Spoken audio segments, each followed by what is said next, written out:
আসসালামু আলাইকুম।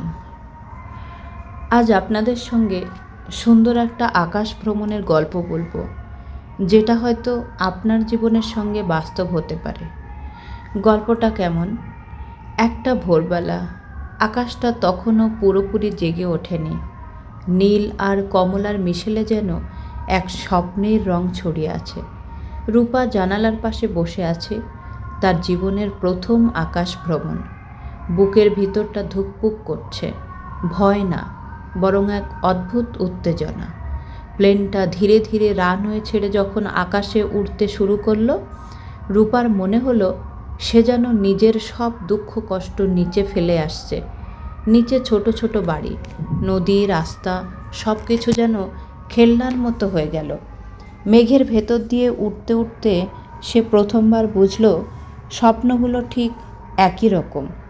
দূর থেকে বড় মনে হয়, কিন্তু সাহস করে এগিয়ে গেলে একসময় হাতের নাগালেই আসে।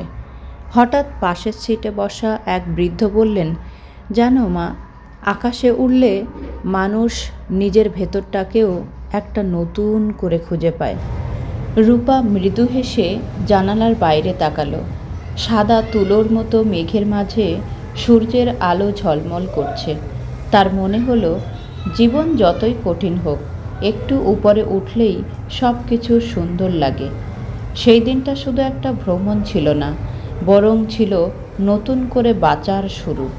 কারণ রূপা বুঝে গিয়েছিল যে আকাশ ছুঁতে চায়, তার জন্য মাটির বাধা কখনো চিরস্থায়ী নয়।